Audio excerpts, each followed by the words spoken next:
Hello, everybody. Welcome to another episode of Hawk Blogger Mornings. I am Brian M. Hauser. You can find me all over the place, TikTok, Instagram, YouTube, at Hawk Blogger. And I'm back in the Pacific Northwest. I'm even wearing the hat to prove it. Looking out at rainy, not too bad rain right now, but about to be pretty rainy Seattle. And happy to be here. I think I got sick again, which is just what I always do when I make these trips. But really excited to be hanging out with you all today. And I've got all sorts of things to talk to you about. A lot of things on my mind. Finn is dying to come say hello. So I'm going to get Finn up here for a sec, at least. He certainly doesn't like when I go away for too long, but we're back. Before I get into all that, there's news. So I'll start there. Before I get into that, make sure you give the show a like, click subscribe. We greatly appreciate it. Always do. We're closing in on 30,000 subs. I think we're only like 700 away or so. And as soon as we get to 30,000 subs, I will be giving away tickets to the very next Seahawks game, whatever game that is. So let's get it done. Let's get it done right away. Maybe I'll be able to give away tickets to that Rams game. That would be cool. So maybe the Colts game, depending on how it's going. But let's get this done. Appreciate everyone that's already subscribed.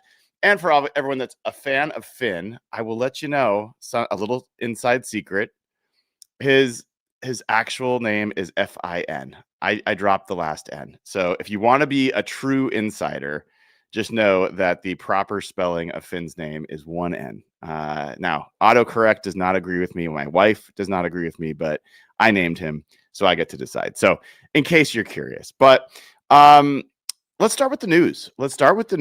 And the news that I think is probably most pertinent for the Seahawks is what's going on with the Colts, who's their next opponent. Well, obviously, we'll talk about the Falcons game. I've got a lot of thoughts. We'll cover all that. But the Colts, if you have not heard for some reason, they lost their starting quarterback. Daniel Jones is out for the season with an Achilles injury. They lost him yesterday in the game. Then Riley Leonard, who is a rookie quarterback out of Notre Dame, he also apparently might be out for this game. He has a knee injury that is giving him trouble. So he is questionable for this game. And beyond that, Charvarius Ward, their best of the cornerbacks that they have left, is in the concussion protocol. If you didn't know that Sauce Gardner is already on IR, now you do. So that would be Sauce Gardner and Charvarius Ward both out for this game. And maybe be looking at a guy like Brett Rippon would be their practice squad quarterback that they would play in this game. So what started as a 3.5 point Seahawks favorite game, before this weekend, is now up to a 12.5 point spread. 12.5 points. So as it stands right now, that is an equal spread to the 49ers who are hosting the Titans. So the way betting is going on right now, people are ending up with the Seahawks being as much of a difference between them and the Colts, the still 8-5 Colts, as the difference between the 9-4 49ers hosting the 2-11 Titans. The only other spread that is, there's a couple spreads that are this large this week. Let's get to these. I was kind of curious about this. The Eagles are 12.5 point favorites over the Raiders, and the Jaguars are 12.5 point favorites. The now 9-4 Jaguars. That win's looking a little bit better, isn't it? The 9-4 Jaguars are 12.5 point favorites over the Jets at home. So there is no one that is a bigger favorite than the Seahawks now over the Colts. Now, why does this matter beyond a win's a win and you need as many of these you can get? As you know, the Seahawks are going into a brutal 4-game stretch where it looked like, every team they're going to play or is going to play has a winning record. Beyond that, they're going to go into a 4-day stretch, I should say, where they're going to play a Sunday home game against the Colts and then have to turn around and play a Thursday home game against the Rams. Well, as it stands, it was looking like the Seahawks were going to have a really hard-fought game against the Colts. The Rams were going to have a hard-fought game against the Lions. And then both teams were going to have to do their best to recover for what might decide the division in Seattle. Now, the Seahawks hopefully will have a lot more comfort in winning this game. And if they are able to do what they have now done so many times and just run away from inferior competition, there's a chance that they could rest players in this game. And that would be a massive, massive advantage for a game against the Rams on Thursday. So this has big implications. It absolutely does. It is a break for the Seahawks in this way. And they had a break in terms of, Michael Penix didn't play. They played Kirk Cousins, which I don't think I think they're roughly equivalent in terms of productivity. I talked to you about that last week. Then the week before, you got Max Brosmer instead of JJ McCarthy. People are making that seem like this crazy thing. Well, I mean, yes, Brosmer was very, very bad. I don't think McCarthy's been that much better, although he did play well yesterday. In any event, the Seahawks have been playing poor competition of late, have been beating up on it as they have all year. And it looks like they're going to have some significant advantages this week. I'll do my tail of the tape. We'll break it all down and get into more depth. The Colts are not a team to just ignore and think it's going to be easy. No team is. But I think that that's a pretty big aspect to this. I also think that this has some other meta meaning for those that care about this stuff, which is that Jonathan Taylor's chances for Offensive Player of the Year are plummeting. JSN's are skyrocketing. Having a team just kind of, I think there's a decent chance the Colts are going to miss the playoffs and lose out the rest of their games. I think their offense is going to struggle. Jonathan, Taylor's going to do everything he can, and they'll utilize him a lot. But I think JSN's odds are going up quite a bit. I also think it has some implications on things like Exec of the Year, which I'm sure none of you really care about, but I'm certainly interested in that for John Schneider, who's never won it.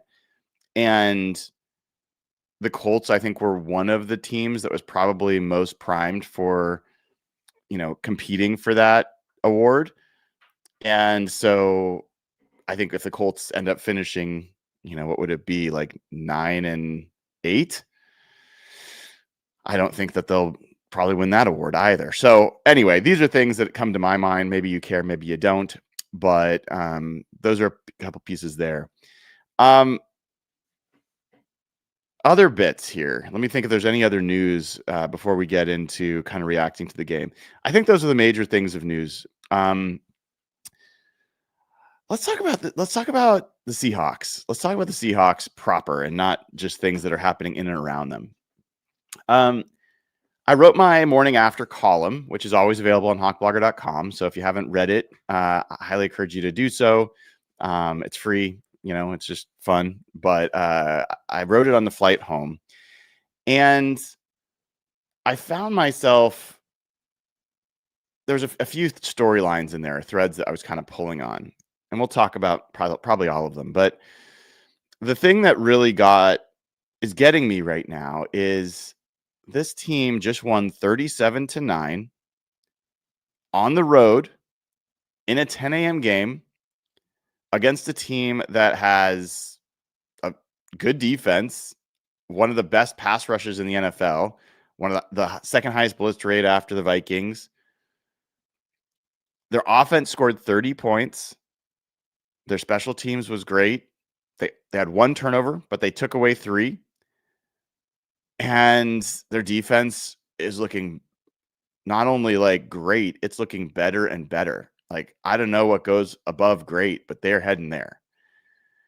And yet I can feel it. I can feel the hesitation among the fan base. Not everybody. And I'm guessing a lot of folks that are tuning in here don't fall in this category. But this city has not fallen in love with this team yet.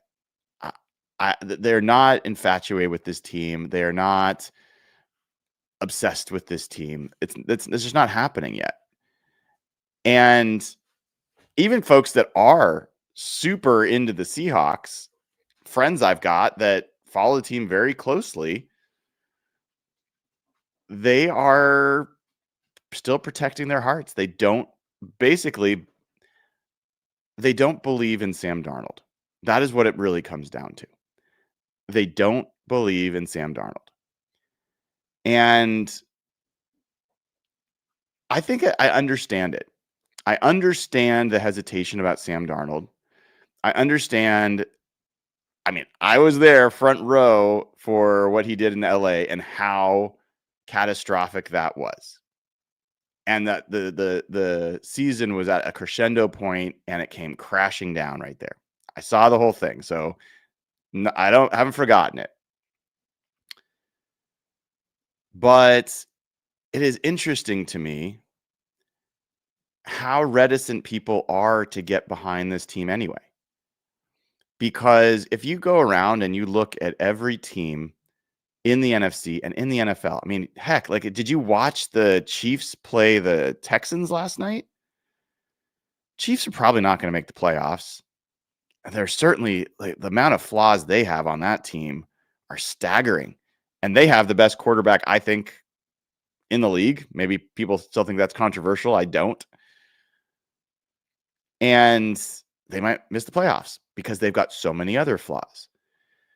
You go to a Broncos team that has a really good record. I think they're first seed in the AFC right now. Excellent defense. Are you telling me you really believe in Bo Nix more than you believe in Sam Darnold? There's some people that probably would say yes, which I think is wild.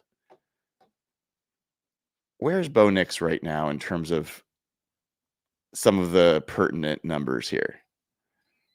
I'm going to pull this up. Where is he? He's hiding from me. The Broncos. There we go. I admit, I haven't looked at Bo Nix's numbers recently. I'm very curious. Bo Nix, lower completion rate, lower yards, almost 4 yards less per throw. 19 touchdowns, 9 interceptions. He's got 2 fewer interceptions than Sam Darnold. Sacked 16 times behind the best offensive line in football. That's really not even up for debate. And has an 86.4 rating, passer rating. Let's look at QBR just for giggles. QBR is the ESPN quarterback metric. Where does Bo Nix rank? 17th. He has a 55.7 QBR. Sam Darnold is 8th at 64.5. So it's just another example of a defense-oriented team that has a very good offensive line, good pass protection, but has a quarterback that has been atrocious at times this year. I think some of his lowlights are worse than Darnold's lowlights by far, and he does not have the highlights that Darnold does. You take it to the NFC. How do you think Eagles fans truly feel about the way things are going with their offense? The fact that Nick Sirianni is going in there and getting involved with the offensive game planning, and we'll see how it goes tonight. But Jalen Hurts and that pass game has been very inconsistent. Their run game has not been anywhere close to what it was last year. Their defense, as good as it is, Jalen Carter's out with shoulder treatments on both shoulders and has not been the same player, and their pass rush has not been the same. There's a ton of flaws on that team. The Packers, who I think are at least gaining some ground, they took everything from the Bears, that the Bears could dish out, and their ability to defend the run is in question. Their ability to be consistent on offense is in question. And I think they're getting pretty good quarterback play right now, sometimes very good. But Jordan Love hasn't done anything more impressive in the playoffs than Sam Darnold has. He just hasn't. He has a lot to prove there as well. So does that Packers coaching staff. I mean, I can keep going. The 49ers, you think the 49ers have fewer flaws or fewer serious flaws than the Seahawks? I mean, they're dead last in the NFL in sack rate and pressure rate. You think that's going to go over well in the playoffs? Like, I respect what Robert Saleh's done and all that. So I kind of like the Lions, I could keep going on. Every single team has one or more things that are meaningful question marks about how they're going to hold up. The difference with some of them is that the jersey has done it and some of the players have done it, right? The Eagles just won the Super Bowl last year, so they get the benefit of the doubt. And I understand that. The coaching staff has gotten them there. Matthew Stafford has won a Super Bowl. I think the Rams are the one team where I won't sit there and like say, yeah, look at this major weakness. The Rams don't have a major weakness. I don't think they really have a major question mark. I think the Rams are a team that their biggest fear is the Seahawks, to be really frank about it. Maybe the Eagles, since they always find a way to lose to the Eagles, but that's why the Rams, I think, deserve to be the favorite. I think that's fair. I'm a homer. I'm not super objective, but I'm not afraid to kind of acknowledge that stuff. And so I just look at this and I'm like, man, if nothing else, it would just be such a shame to have a season like this go by and spend the whole time holding back because you're worried that you're going to get let down. I mean, the reality is 99.9% of Seahawks seasons, any pro sports season, is going to end with a loss. That's just like the reality of us being obsessed. And so I'll admit, I'm not like counting on the Seahawks winning the Super Bowl. I'm counting on them making the playoffs. I'm counting on them winning a playoff game. Honestly, I would like to see them prove that I'd like to see them get back to the NFC Championship. Like, that would be a really big step. But part of the reason I'm harping on this, and I saw some of the comments, I think someone said, I feel like, what did this say? I feel like my dad's scolding us for not being supportive of the Hawks. That's not my intent. This is not judgment. I'm reacting to what I'm hearing and seeing out there. And some of this just comes down to the fact that, like,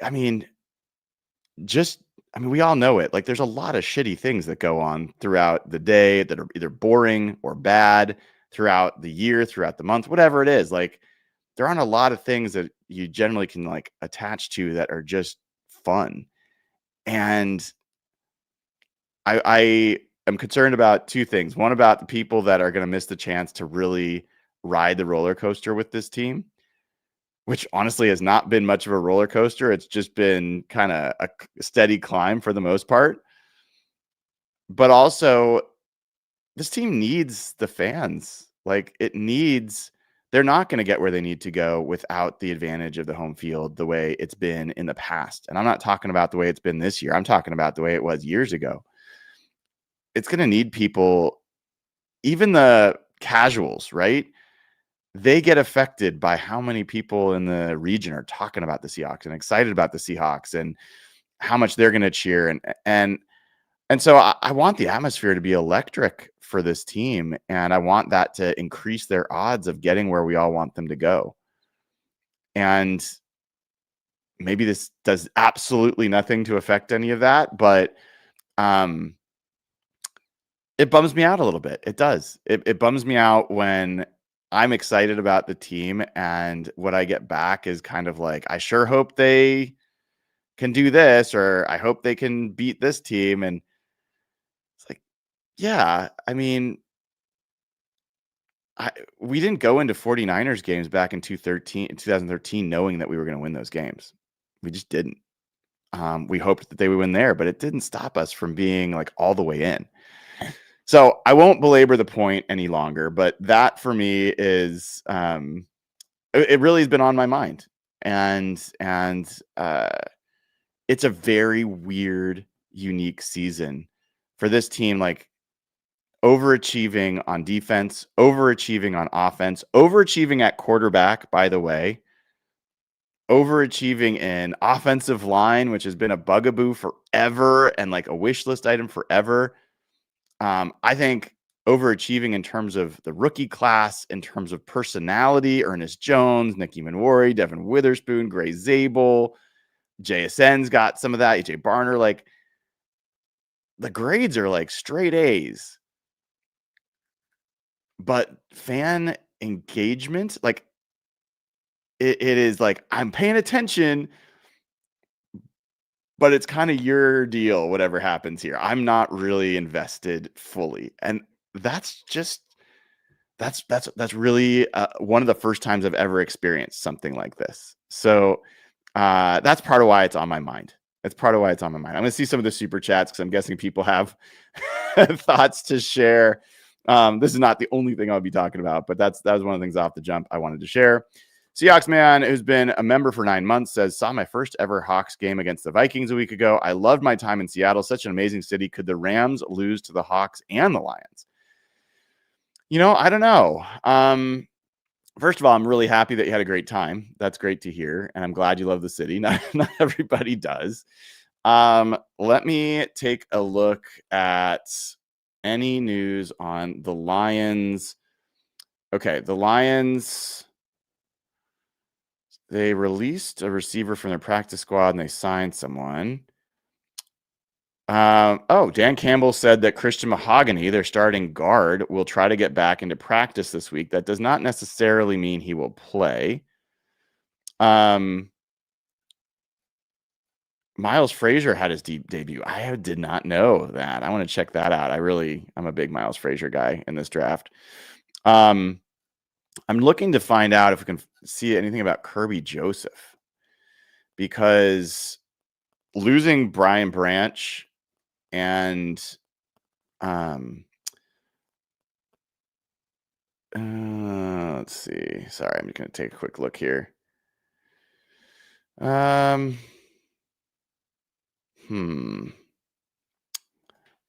Kirby Joseph. Anyway, losing Brian Branch and losing Terrion Arnold in their secondary, I mean, kind of good luck. But I am curious if they were going to get him back. I'm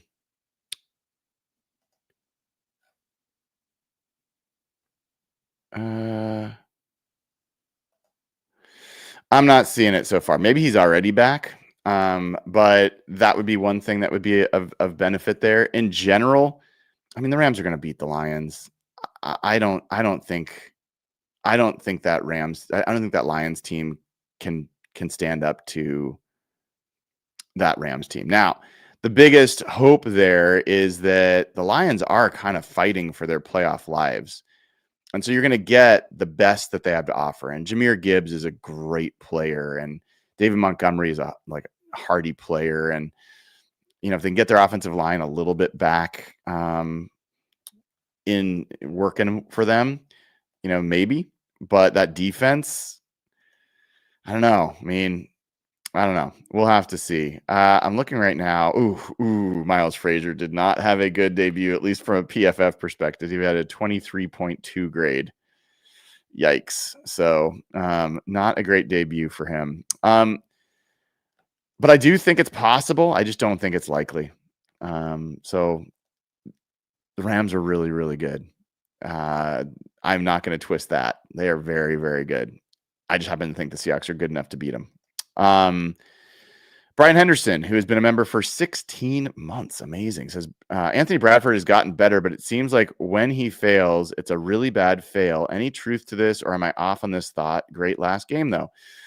Yeah, his lowlights are so bad, they are making people thousands and thousands of dollars. Like, he has become just the absolute honey bucket for any content creator who wants to get engagement. Is like, man, he looks really silly. There was actually a snap against the Falcons. I was going through all of his pass block snaps like I do, unlike a lot of these folks. And someone stepped on his foot and he fell over.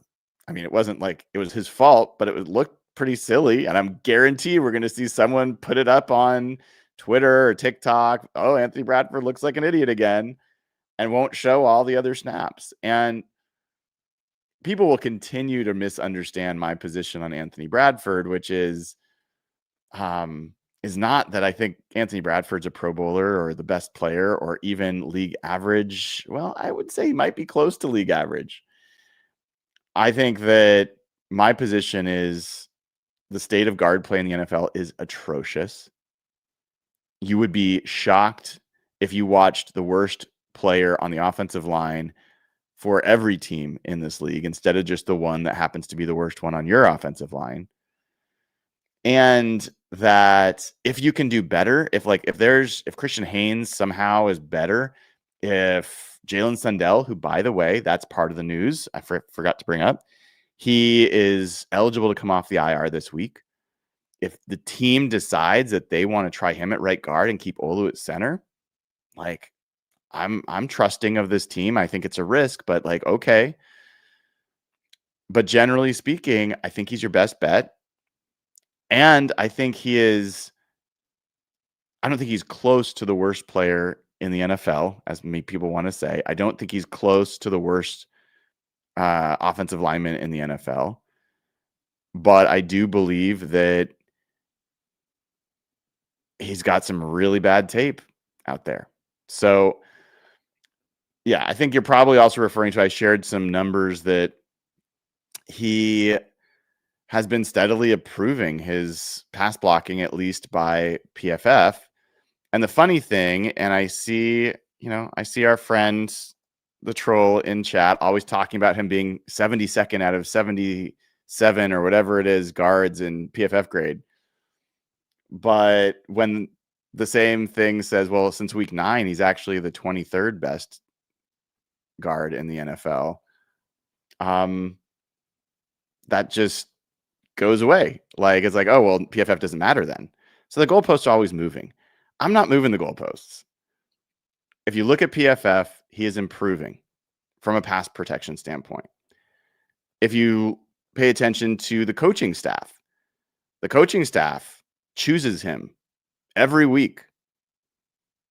This is the same coaching staff that has led the biggest turnaround of this offensive line in over a decade. Brian Baldinger, Brandon Thorne, offensive line guys have shown some really, really impressive stuff. They're the only ones courageous enough to do that. So I think if the 2013 team had all of the social media that we have now, the TikTok, the short clip stuff, J.R. Sweezy would be absolutely roasted. Like every bit as bad as Anthony Bradford from a low light tape. That guy had so many quick losses at right guard. People do not remember. And I see the trolls saying, I ignore PFF grades when I don't like them. I don't. I would say I literally shared that he had an 18 grade the first 9 weeks.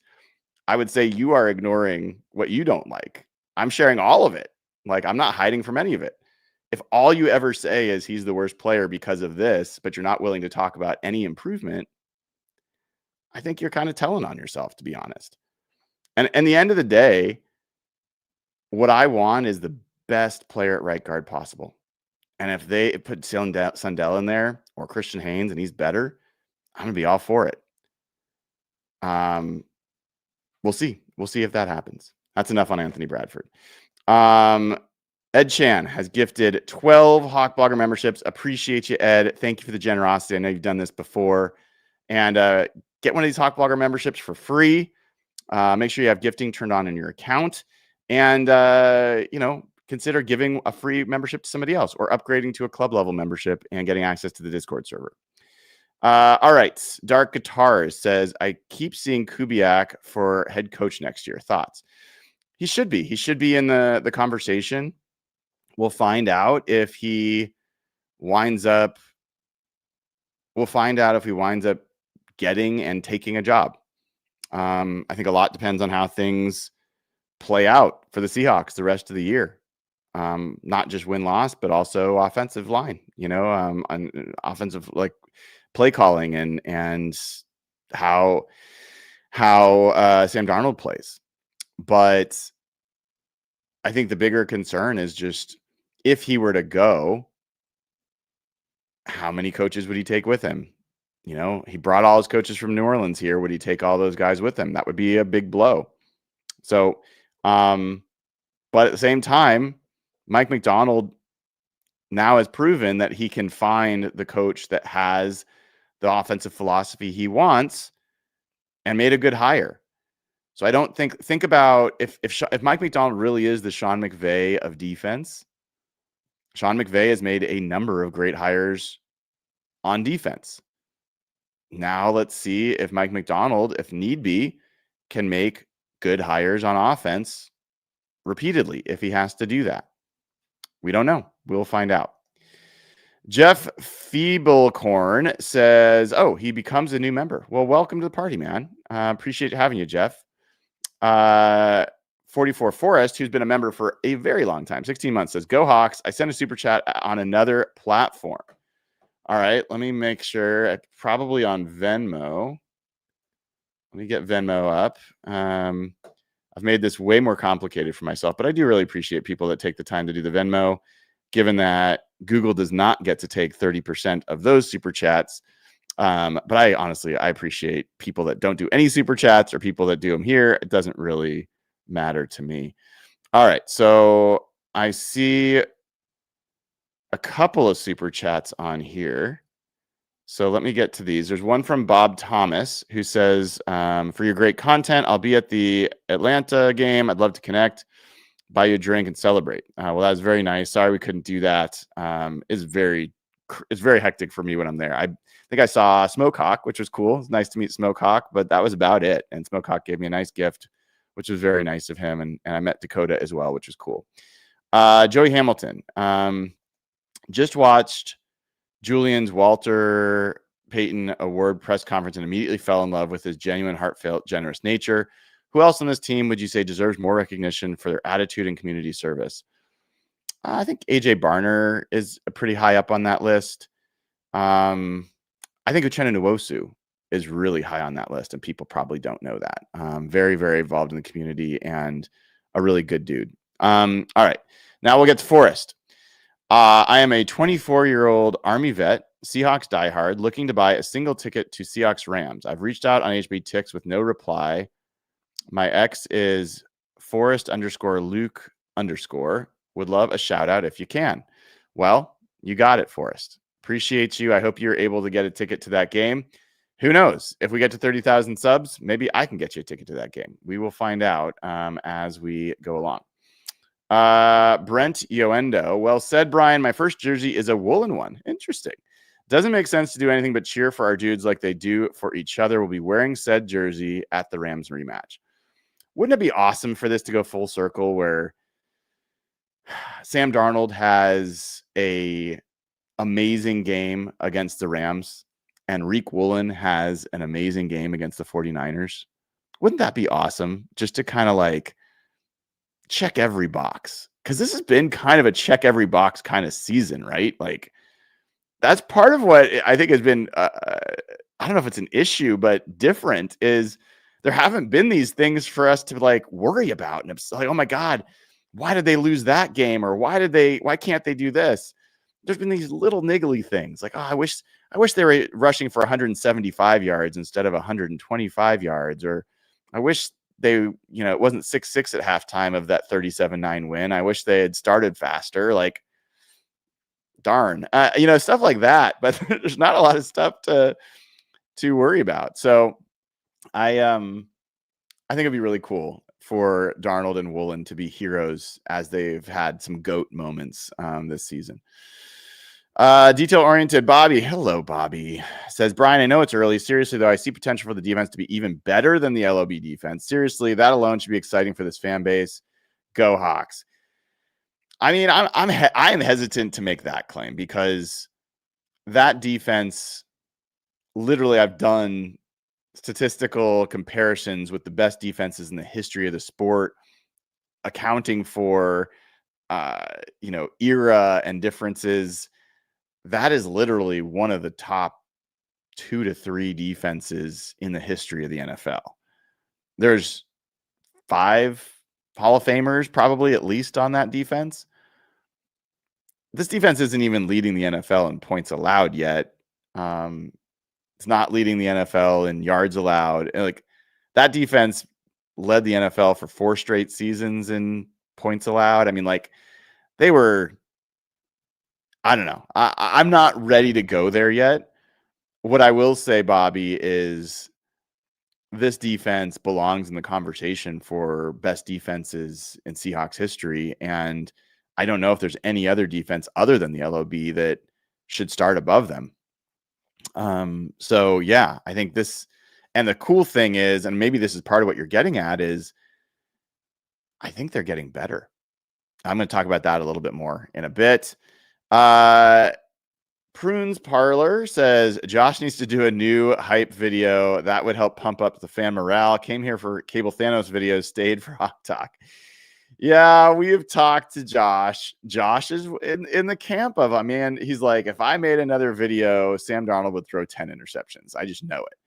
And these videos take a lot of work for him. So I think like the reality is no matter what I say, whatever happens Sunday, nothing will change Seahawks fans' true feelings about this team until they play the Rams on Thursday night. And even then, I guarantee you, if they win that game and Matt Stafford plays a bad game, or it's raining and so the elements are really bad, or people will come up with some reason to say but or if or still kind of wait. I feel like people are not going to truly get all the way into like onto the ride until they win a playoff game. And like if the team wins the number 1 overall seed and they have home field throughout, which by the way, all they have to do now that the Bears lost, all they have to do is win their final 4 games, then maybe that'll help. But yeah, I mean, we'll see. We will see. Maybe we'll get Cable. I will make sure we harass Josh and get him to do something if they get to the point where we're all the way in. All right. Noah Berman, who's been a member for 20 months, unbelievable, says, how do you think we keep Sam comfortable so that we get the second half versus Falcons rather than the first half against the Rams and other top teams? I mean, I'll say what I said in my morning after column that I wrote, which is part of it is Clint Kubiak's responsibility. The interception yesterday came on a 3rd and 1. Like, why are you passing the ball there? Why are you putting the ball in harm's way? Why are you putting it on Sam's shoulders instead of reducing the load on your quarterback? How much better would he and everyone else feel if he had no interceptions from the game yesterday and no turnovers? And I put that interception as much on Clint Kubiak as I do on Sam Darnold. So I do feel like there still is this reticence with Clint Kubiak to go all the way in on the run game. The run game was doing really well yesterday. Zach Charbonnet had like another explosive run up the middle. And initially, like, Ken Walker was getting some success up the middle. Like there was some production in the run game. They're averaging over 6 yards a carry in the first half, but they passed the ball significantly more than they ran it. I just I think Clint Kubiak can help with that.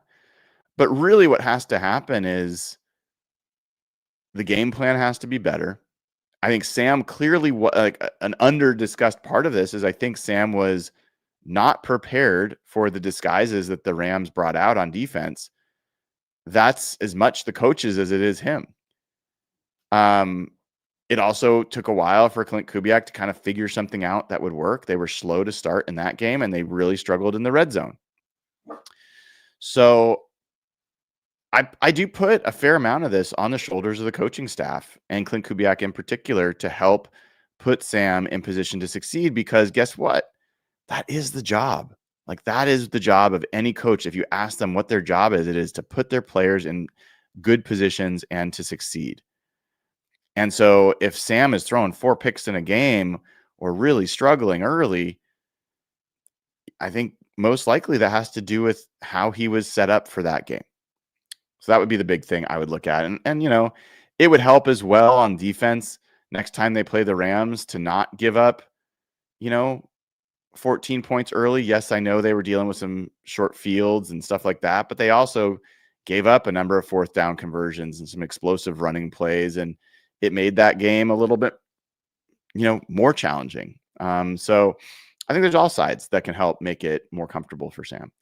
Hawk Scoot's been a member for 14 months. Says, is there a world where we pay Kubiak $5 to $6 million a year to keep him? I don't know. I don't know if it's going to be money. I don't know if in his heart he's like, I've always wanted to be a head coach. I'm going to take the first opportunity I get. There's no money that's going to change that. If he is on the fence and he doesn't want to move his family, but he does know it's a rare opportunity, money could help. So we'll see. We'll see. Certified Galil has become a member. Welcome to the crew. And then Nitsu J Trigger says, going to Seattle for my second home game ever. Are there any places I should go to for pre and post game?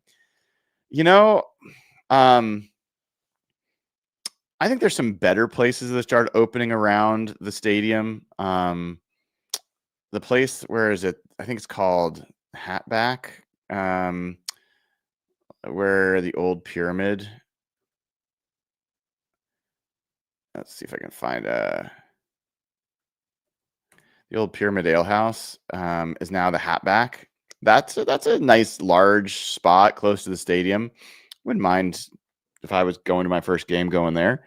But yeah, I don't go around to a bunch of different spots. We kind of have our spots that we go to, and I'm not going to tell you where those are because my pregame is kind of for me and private with my friends. So some people have found us there, and that's great, but I'm not going to promote that because I do like to have my time, off the clock, so to speak, if that makes sense. Hopefully that everyone understands that. All right, last thing from a super chat, then we'll get back to just some thoughts on this game. Run up the trees says, Eamon Worry had 1 sack, 1 field goal block, 1 interception. Is that like getting a triple double in the NFL? I don't think so. Triple doubles are way more common. Finn, enough, man. God, Finn's annoying. I know you guys, I love Finn. Finn drives me crazy when he's in the house. So triple doubles happen all the time. What the Seahawks rookie did yesterday is the first time a rookie's ever done that in the history of the sport. It's also only been done by a handful of players ever. And I can't even confirm if there are any other players because there's not a good way to search for field goal blocks. I think the only other player that has another line like that is Leonard Williams, but he blocked an extra point. So, yeah, it was incredibly rare what he did yesterday. And by the way, Defensive Player of the Year odds are closing. Carson Schwarzenegger, the linebacker for the Browns, is still absolutely the favorite, but Nick has closed that distance quite a bit. And this stretch where he's going to be on national TV against big teams and big games, he can make up that ground. And I did not know that until I looked it up this morning. The Seahawks have never had a defensive rookie of the year. I mean, Tariq Woolen didn't win it. Richard Sherman didn't win it. Bobby Wagner didn't win it. You can kind of go through the list. Cortez Kennedy didn't win it. He was, I think, the defensive player of the year, maybe the next year or something like that. But they've never had a defensive rookie of the year. So, yeah, that would be amazing. Someone said Kenny Easley. No, at least based on what I read this morning, this was a list of all defensive rookie of the year. winners. I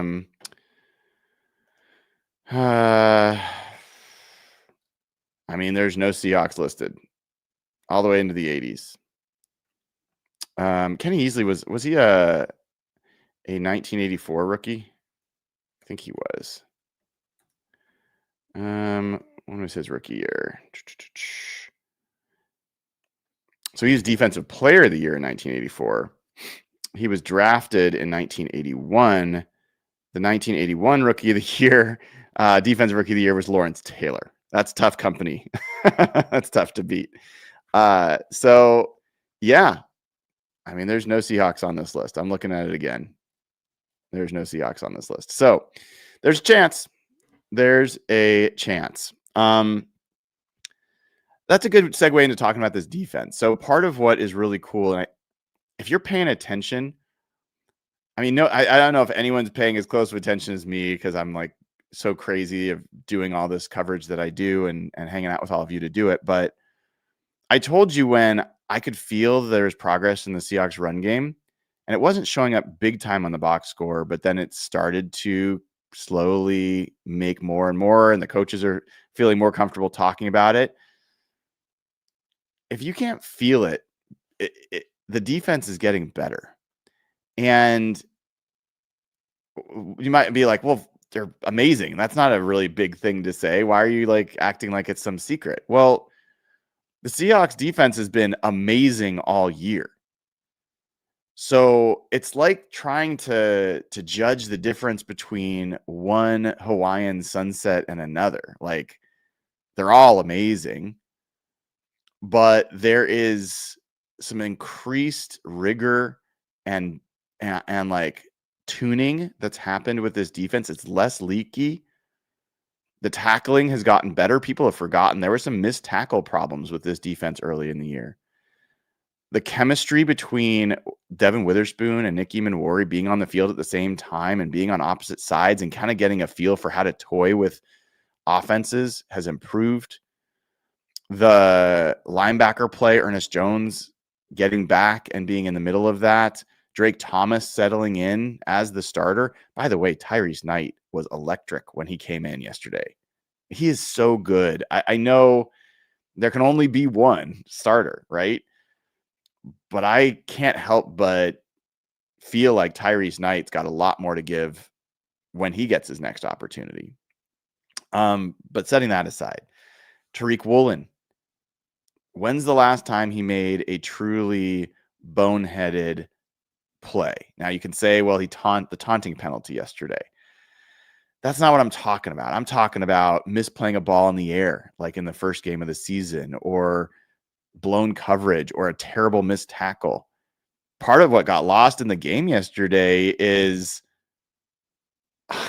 he made 2 physical tackles. Those were great tackles. The play where he got the taunting penalty was a damn good play. Josh Jobe, been playing solid, doing his deal. Kobe Bryant doing his deal. The edge players all playing like a high level. The defensive tackles have just always been good. The run defense is solid. There are fewer and fewer and fewer places and ways to attack this defense. And there are more reasons to fear it. And so when you've got, I've said this before, it's just kind of a philosophy I have or an observation I've made over the years. The team that has the best single side of the ball in the NFL often is the Super Bowl winner. It is whether it's the Seahawks defense in 2013 was a better side of the ball than the Broncos offense in 2013.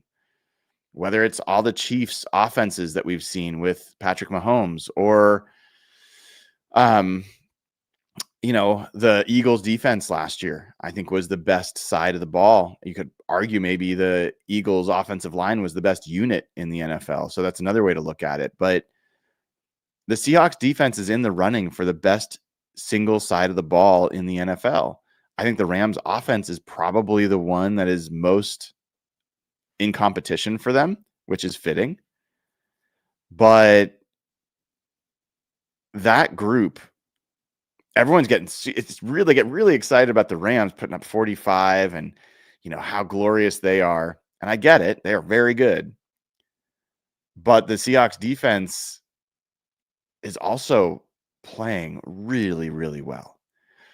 And so that's just great news. And for them to be getting healthier, knock on every piece of wood, but like getting Julian Love back, super underrated part of that game yesterday. Was not a huge, necessarily game-changing moment, but it was a deep pass. And Julian Love, unbelievable coverage, like 9 out of 10, 99 out of 100 defensive backs, especially safeties, in the same situation where you get to the player before the ball arrives, they make contact in some way that causes a DPI. It just always happens. Julian was so aware of the situation and so smart about how to position himself that was not DPI, but also made that catch impossible. It was like one of the headiest plays I've seen all season. So you add Julian Love back in, you add Jaron Reed back in. Let's go. Let's go. And by the way, it's not just the defense that's getting stronger. You're going to talk about adding Eric Saubert back in. And Eric Saubert's a good addition to this team. He was one of their best pass protectors at tight end when he was in there. I think the 12 personnel was best when he was around. And then we talked about Jalen Sundell, where he fits. I think for all we know, as much as I defend the fact that Anthony Bradford is not as bad as his low light reels, and it's not as easy to upgrade, just having, if Jalen Sundell can manage to not be somebody who's overpowered and has like really glaring problems, he could all of a sudden make the Seahawks offense could be way better. Like if let's say, like, let's dream for a second that he is a big upgrade and that the run game gets better or the pass protection gets better. That is the biggest weak spot on this team. Like, as much as I defend Anthony Bradford, he has had some really challenging aspects of how he's played. And I don't think there's a single other position on this entire team, partially because it's so good that you could say, oh yeah, that position's struggling. So that's possible. And then Torrey Horton, he will be eligible to come back for the Rams game. I don't know that they will bring him back on short rest or like on a short week, I should say, but he will be eligible to come back. I don't know how they're going to work with all these receivers they got, but there's a lot of gaining momentum and gaining strength going on right now at just the right time. So I love that. I love that that's going on for the Seahawks. And I'll also just say, I mean, I joked about the weather at the jump. It's supposed to rain. There's 2 atmospheric rivers coming in. It's supposed to rain all through this week, pretty much all through next week. I do want to know how the Rams hold up in that weather. And one of the things that could be a deciding factor is if they aren't the same team in the weather and the Seahawks beat them and then the Seahawks get home field, like, it's a pretty big deal. So it's another thing. But getting back to the defense, I think we're seeing some really amazing plays from amazing players. Devin Witherspoon's playing, I think, the best football he's played in his career. And the interesting thing with Nicky Manwari is there's these massive debates going on, right? Like, oh my God, his PFF grade was low. PFF sucks. PFF can suck. I don't care if people like it or not. But if you go back and watch, Nick made some pretty big mistakes in coverage. Like, he did. He gave up some plays, and they were explosive plays. And so whether you think he deserves the PFF grade he got or not, that's not as important. But he's still growing, he's still learning, and he's still making some errors. But he also is so damn talented that he makes enough impact winning plays that it erases, 3-4 mistakes that he might make in a game. So I think that's all great.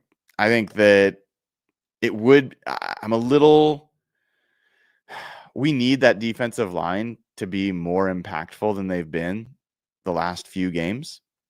And so hopefully, like, it would be great if they could eat on Sunday early, get a rest, and then be ready to absolutely slaughter on Thursday, because the Rams offensive line is excellent. And we felt the pressure in that first game against the Rams, but you want to see the Seahawks get home more, cause more disruption, cause more turnovers. If the Panthers can do it, the Seahawks can. So all of those pieces kind of fit in. I think we've got, oh no, sorry. I thought we had another super chat. We don't, which is fine. Let me see if there's other things. I could share a few of the stats that I pulled out this morning and last night. One of them was kind of interesting. So here, I'm going to share my screen, and let's do this. Share screen, and we're going to share. I'll just share the window. Let's do this. Share that.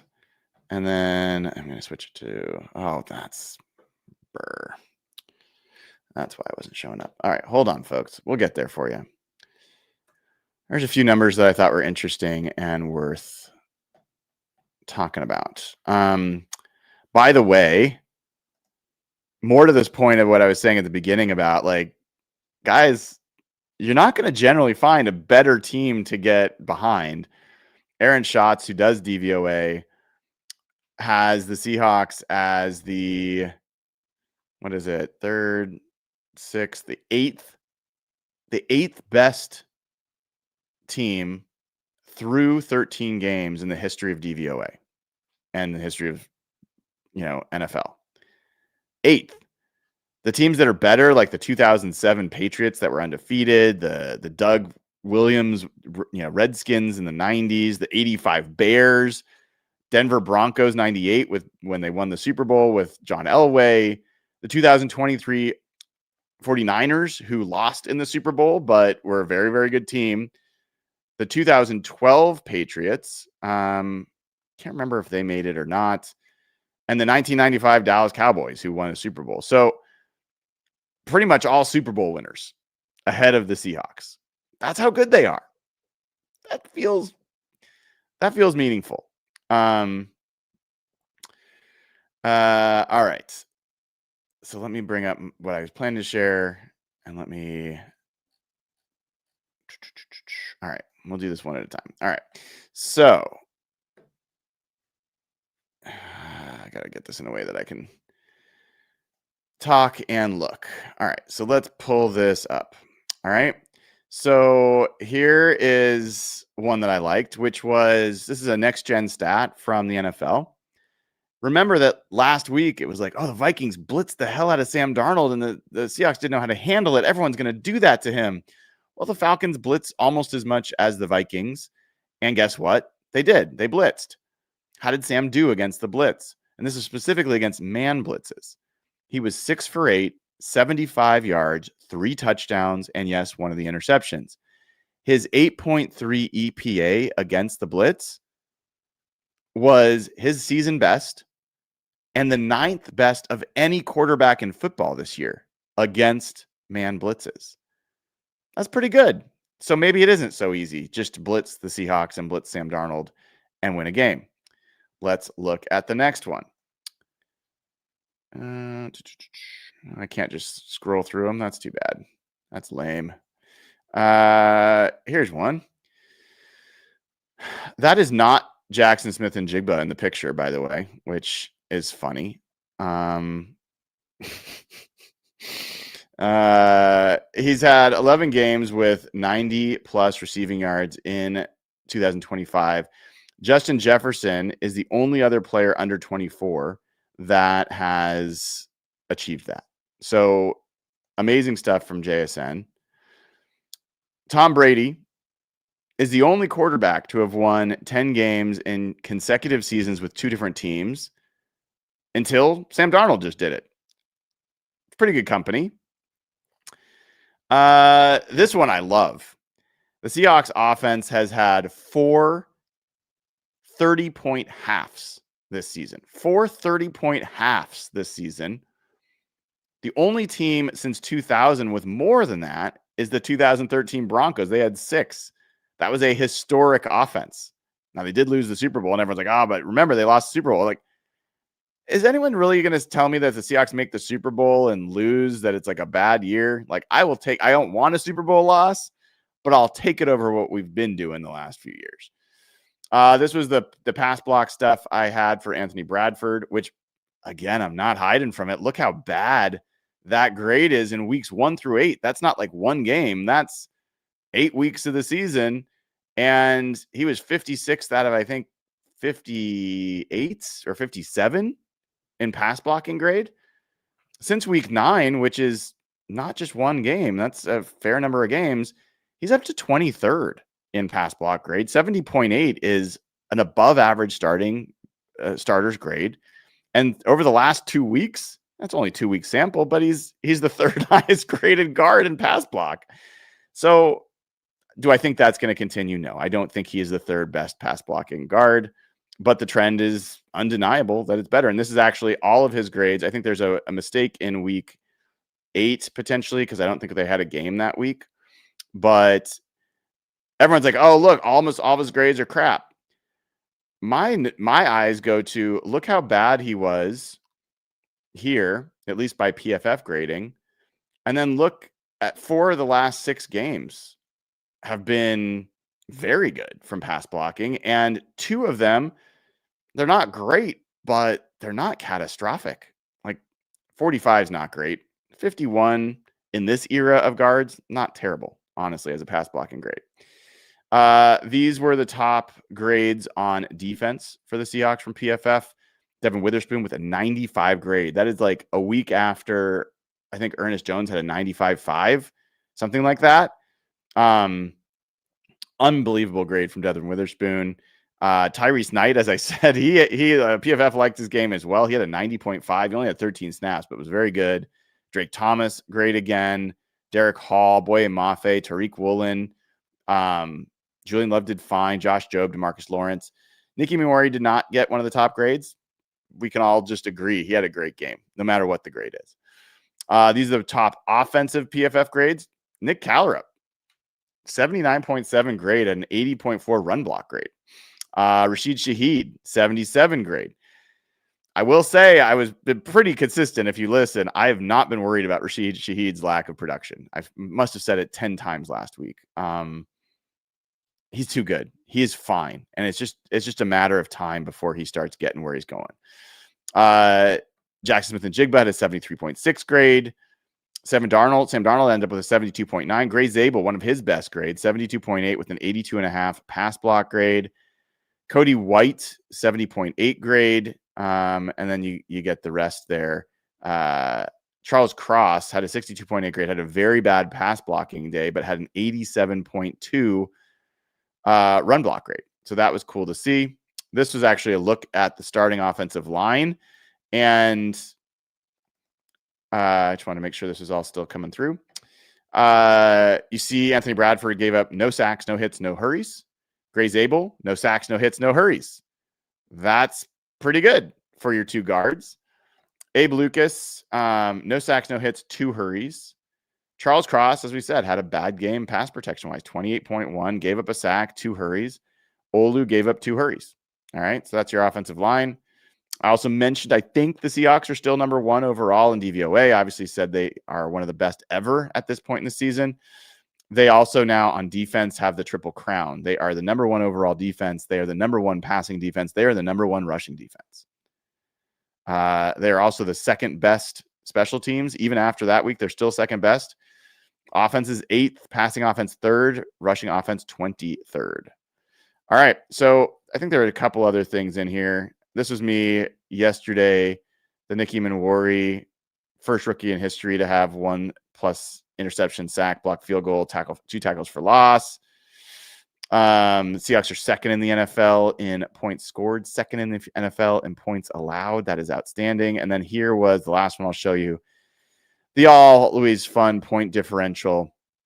Seahawks lead the entire NFL in point differential, still above the Rams, even after they won as big as they did against the Cardinals.